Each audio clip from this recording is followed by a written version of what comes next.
So I've got a microphone. Oh, how do we get this up? There we go. Hold on. So I'm going to live my Britney moment, everyone. This is my time. It's going to happen. So from TikTok to top tips, really need to be careful when saying that. So I had visions of saying horrific things to you all, but I haven't so far, so that's great. How to win at the game of social media. A little bit of a clickbaity title. Can we ever win at social? Who knows? But let's find out. So I wanted to start with a little bit about me. Just let me go back here. So am I new here? Most definitely not. I am actually quite old to the party. I'm like the after party when everyone's left. So I've been lucky enough to literally watch the birth of social media. So any millennials in the room will feel my pain. I spent my youth on MSN. I was obsessed with MySpace and changing my MySpace song to be a subtle dig at my ex-boyfriend at the time. I also shamefully used Facebook as a personal diary. I don't know anyone else in the room, but when those memories come up, oh my God, I didn't include any of them. But I did include one of my first ever Facebook profile pictures with an emo fringe so big, I think it started over here. I've obviously seen a lot in my 14 years in social media. I've seen platforms change, so I've seen LinkedIn turn into Facebook. Did anyone see that come in? No. I've also seen Facebook turn into my parents' favourite social media platform. Absolute cringe. Also, I've witnessed TikTok's domination, which is what a bit of this talk's going to be about today. I've seen Twitter run by an absolute madman, and I don't know about anyone else, but I think I've got actual whiplash from Instagram going from photos to videos and back again. Might even put in a claim. So, like I said, I've been working in social for about 14 years, and I also run an influencer account called Meets and Cheats. That is about food and cheat days, not hooking up with people and having affairs, which has actually, people have thought that happened before. At the moment, I'm channeling my inner Don Draper, minus the sexism and day drinking. So I am a creative director at CNS Media and our creative sub-brand, Fort the Waffle. I've worked with a lot of big brands. I've worked at Slimming World, I've worked with VK, I've worked with Hooch, I've worked with George Foreman, but don't let that fool you. I've also worked with horrific brands that have no social media presence. I've worked on an account with 47 followers, and I also worked on an account with over 1 million followers. So I feel everyone's pain in this room for those accounts that you're trying to get off the ground. Most of my time, again, I'm sure you can all relate, has spent explaining my job to people, especially my parents. A little bit story. Once me and Jacqueline actually were at a wedding, and I was talking about my job, and I heard through the wall, "Is that even a real job?" I was like, yes, sir, yes, it is. And this is my first official talk outside of bathrooms and pitch rooms, so please be gentle with me. A little bit about the landscape. I think we have to do that at this point. We can't just jump straight in there. I like to warm everyone up first.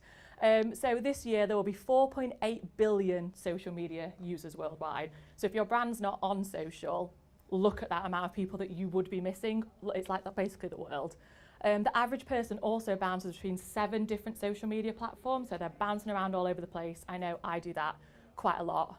And then in terms of joining social, so 6 new users join every second. So if you think of me rambling on for 20 minutes, how many people have just joined a social media platform? And if you think in this room, there's 6, there's 6, there's another 6. You can't argue with the growth. Something that I always do, that my colleagues at CNS are so fed up with me banging on about, is that 3 out of 4 consumers will browse a brand's organic social media before making a decision. We're making decisions based on what we see, where we eat, where we shop, who we like, who we date. It is all based on our reactions to what we see on an organic social media page. And if anyone can explain this to me, that would be great, but everything Pedro Pascal does just goes viral. I don't know what he's done or who he's paying, but find me after if you know the answer. So this is a bit like a therapy session. I want you to raise your hand if something you've seen on social media has made you evoke an emotion. Happiness, sadness, despair. We won't get into it, but I feel like there's a lot to unpack there, guys. But exactly, look around that room. And I think that's something that we need to remember if we're running our own brand social accounts or if we're agencies. Engaging in social media, it's not logical. It doesn't come from a logical side of the brain. It comes from an emotional side of the brain. And some of the top emotions channeled across the social media platforms are humour, joy, and anger.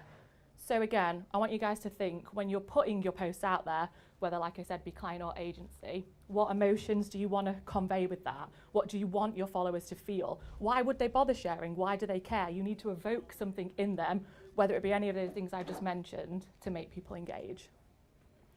So 68% of people on social media share to communicate who they are.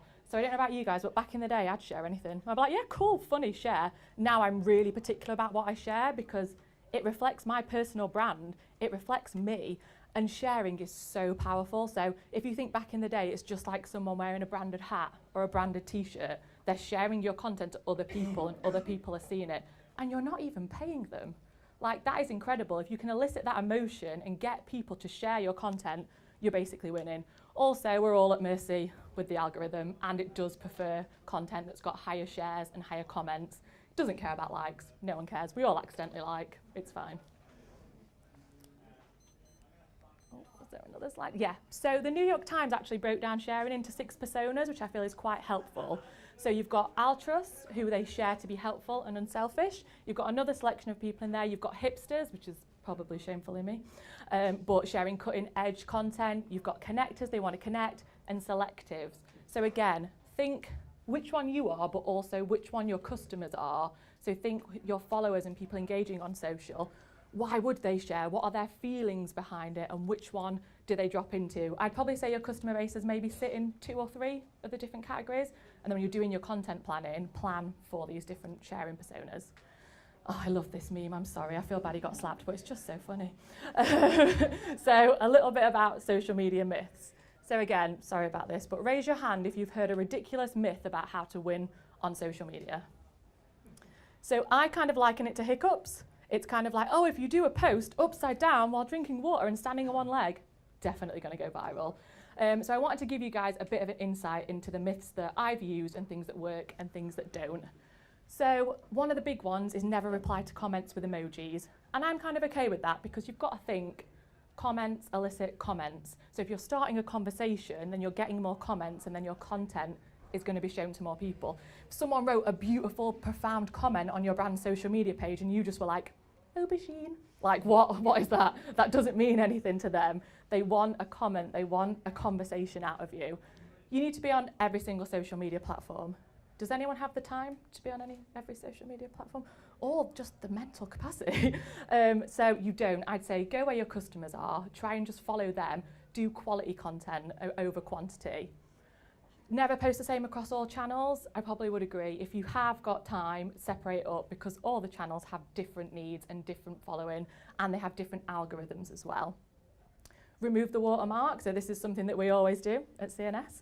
And you've got, so the actually owner of Instagram confirmed that if you post a TikTok on Instagram with the TikTok watermark, so close to saying bad words, it will be deprioritized and that content will not be seen as it would be if you'd removed it. There's some really great apps out there and lots of free things you can use to just remove that.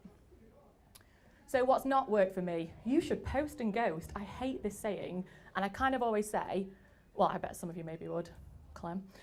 Would you walk into a room and start a conversation and then leave? Would anyone do that? Probably. Yes, I knew you would. But you wouldn't. So why would you post and then leave the platform completely? That's what I liken it to. You want to stay. You want engagement. There's so many myths about Hootsuite, scheduling tools. Oh, they'll deprioritize your content. Again, never seen that happen. I've had no proof of that. Certain platforms prefer certain devices. Now we've got to have different devices for all the different platforms. Again, there's no time and there's no proof. You need to post every single day to get growth. I have seen people post more frequently and it does help them, but every single day you're not going to be doing your A game. You're going to be posting anything. You're going to be like, oh, #tree. It's probably not going to work. So, hold on, let me get back to I think this is my TikTok slide. What? Oh wait, oh my God, no, it's gone too far. Here we go, TikTok. So we can't not talk about TikTok, although I would love to just bury my head in the sand and pretend it doesn't exist, but it very much exists. So again, I want you to raise your hand if you've sung out loud or had in your head a song that correlates to one of these images. So I don't think I'll ever say, oh, it's me, again, without being like, I'm the problem. And I am the problem, so I'm quite okay with that. I don't think I'll ever look at this kid's face and think, it's gone. yes, that was not planned, I swear. And I don't think I'll ever be able to drink a margarita again and look someone in the eye. Darkness, not the one. And obviously the cheese tax. Who thought those two words went together and make a great song? But it does. And again, so a lot of people talk about where trends come from on TikTok. Everyone's like, what's going to be the latest trend? What's going to happen? How do I get ahead of it? The good news is you can a bit. The bad news is you can't really. So a lot of TikTok trends come from pop culture, obviously the Kardashians, but you might have noticed that a lot of the Pedro Pascal stuff has come from a lot of YouTube shows. So Snack Wars in particular is one of the shows that a lot of and Hot Ones is a lot of the ones that the Paul Rudd, Pedro Pascal, all those ones have come from. And I've been watching those for a long time, so I'm really happy that other people are watching. One of the things that I want to show you, but I'm not sure if we can do it, so I'm gonna, oh wait, it's playing. Here we go. So this is Ryan Gosling. He went on Snack Wars recently, and he ate all his Snack Wars inside his jacket. And do you know what he said why? I don't want to be a GIF factory. And that is insane. Like, we think that social impacts our day, but TikTok impacts Ryan Gosling's day. Like, he daren't even eat on camera because he's so worried what TikTok and the internet will do to him. Just a side note, I am the opposite. If anyone would like to turn me into a GIF, I'm available. And if you want to see me eating on camera, follow Meats and Cheats, because that's basically what I do.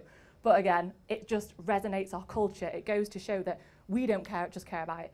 Everyone cares about it. It impacts what we do, what we say, how we even talk to each other. We talk to each other using TikTok songs and TikTok language. We talk about what's trending. It's just embedded our culture so much. And that's just some more Ryan Gosling because, you know, it's Ryan Gosling. Although that kind of put me off him. I was like, oh, come on, if you can't even eat on camera, you're not the one for me. A little bit around the categories on TikTok. So as you can imagine, entertainment is booming. Entertainment's the biggest one. So when you're planning your TikTok content, most people, 444.3 million, go to that platform to be entertained. So try and think of your content when you're planning it. How am I going to entertain people? That's what people are on the platform for.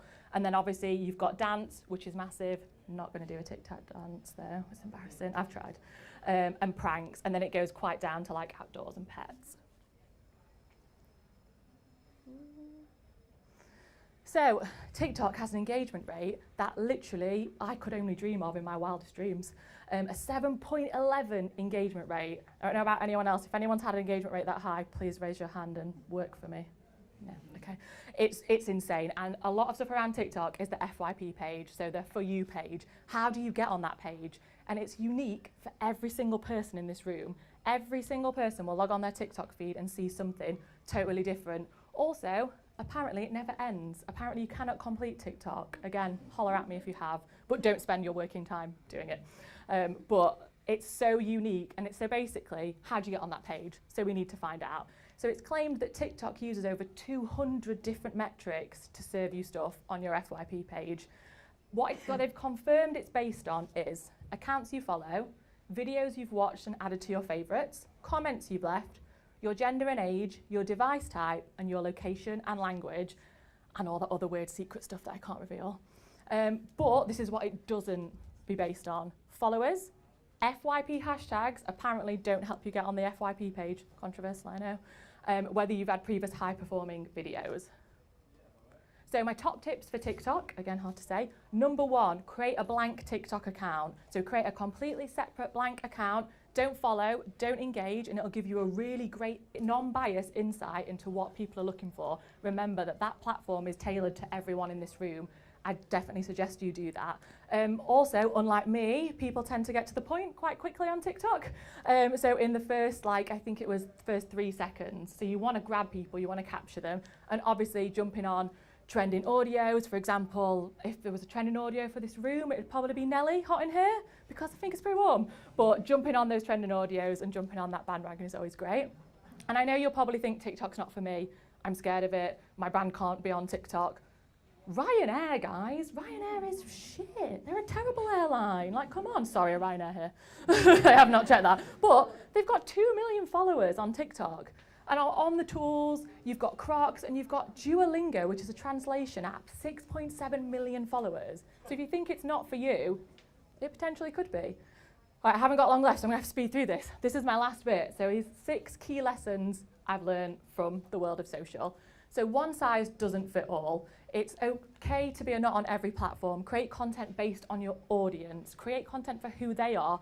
If they're like you, who you are. You've got to create stuff that resonates with them and use your time wisely. I'd say one of my biggest things is ignorance isn't bliss. So listen to what people are saying on social. Read your comments. Is it negative? Maybe. For example, we recently worked with Jamshed Wines. We did some audience sentiment analysis on the taste of their wine. How do you think that went down? You know. I saw your eyes then. You were like, it went down. So everyone was like, tastes terrible. Someone actually said the best way to have a glass of Jamshed is to replace it with better wine. We were like, shit, what are we going to do? What's going to happen? And then we're like, you know what? We're going to lean into it. So this audio won't play, but basically we did inspiration from meme tweets. So we read out all the meme reviews and replied to them. For example, one of the meme reviews is, this stuff is rank. And then we replied with, did you mean ranking the most delicious wine? Play, lean into it, and let the best brands in the world do it. Aldi gets sued every day, basically. But they lean into that content. They make it fun and playful. It doesn't have to be a scary place. Lean into what people are saying on social. Make fun of it. And honestly, so this post, I think, was on 130,000 views the last time I checked. It's the top performing post that Jamshed have ever done on their Instagram because it's real. And that leads me on to my next bit. So people like people. Like I think a lot of people spoke about today, authenticity. They want to know who they are. They want to relate to you. They like people that look like your customers as well. So think, what do my customers look like? Where would they shop? What would they wear? And then reflect that on your social media channels. Keep a blank space, in the words of Tay-Tay. We don't know what's going to happen. For example, Will Smith might slap someone again tomorrow. Please God, the memes. But keep that space open, then you can be reactive, you can make memes, you can do reactive content. At CNS, we've got some really high-performing TikToks that have got 250,000 views. They were done with about 5 minutes. And then the ones we spend hours curating don't get the views. And again, like I said, memes. So 1 million memes are shared on Instagram every day. Canva, so easy to make memes. You can just get out a meme within 5 minutes. It's playful, it's fun, it's engaging. And then my final one, my surname is Jackson, so what a relevant gift, is keeping it real. Build trust and be authentic. So at the start of this presentation, I didn't open with, I'm Leela and I've done this. I was like, here's my first ever Facebook profile photo. I spent a lot of time on MSN. I'm embarrassed by that. I have terrible Facebook statuses from the past. Like, I gave you guys a bit of me. I shared something personal with you guys because I wanted a connection and I wanted you to trust me and think, oh, she's not an absolute idiot. And that's what you need to do on organic social. I always say your paid marketing, your shop front, your shiny jazz, organic social is behind the curtain. It's who you are as a company. If you've got Dave who's worked in accounts for 50 odd years, get Dave on the Instagram. People care about people and they want to see behind the scenes. And that is about it. So if you want to connect with me, here is a QR code. A second.